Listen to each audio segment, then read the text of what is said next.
Hey everyone, today I'll be showing you exactly how you can achieve better lighting in your animations.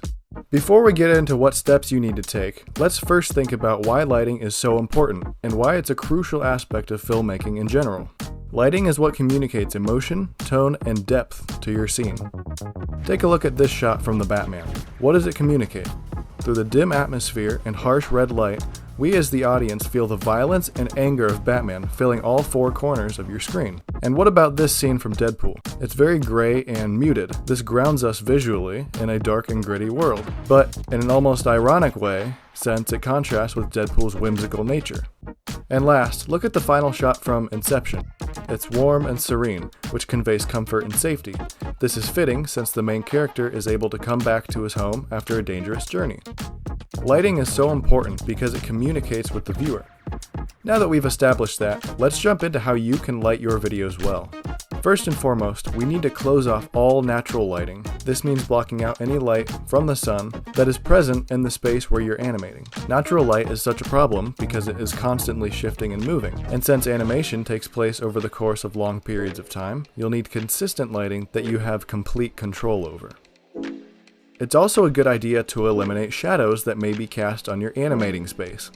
The best way to accomplish this is to turn off any lights that are behind you when you're animating. Having any type of light behind you causes shadows and flickers to appear in your animation. It's best to animate in a dark environment where you are able to control all the light that enters the camera's lens. Now, what does a good lighting setup look like? The typical setup to get the best result is called three-point lighting. This means having three sources of light on your set. It's best to have them oriented with two in the back and the other one in the front.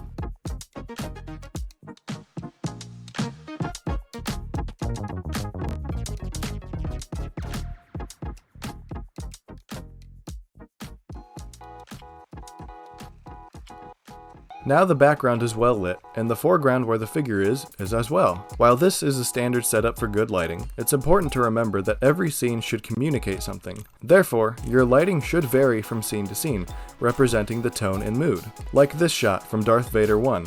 I'm not using three-point lighting here, since it wouldn't match what the scene needs to accomplish.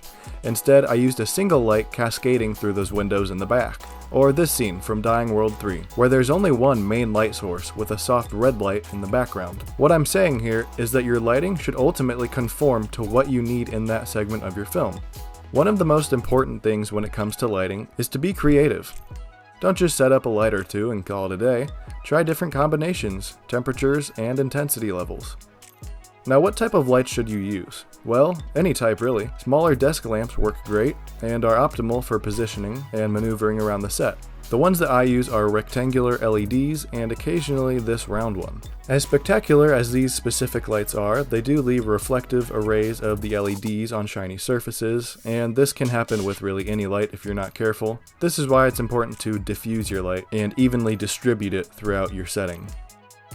There's also plenty of smaller lights you can buy for secondary light sources. Like this scene from Darth Vader 2, where there's a subtle red light shining through. Now, what other ways can you change the color of your lighting? The easiest way to achieve this is by overlaying colored pieces of paper or plastic. Transparent colored Lego pieces also work very well. Well, these are the tips and tricks I have for you to accomplish better lighting. If you liked the video, make sure you subscribe, and also check out my series Dying World. I'm almost done with the final episode. Thanks for watching. See you later.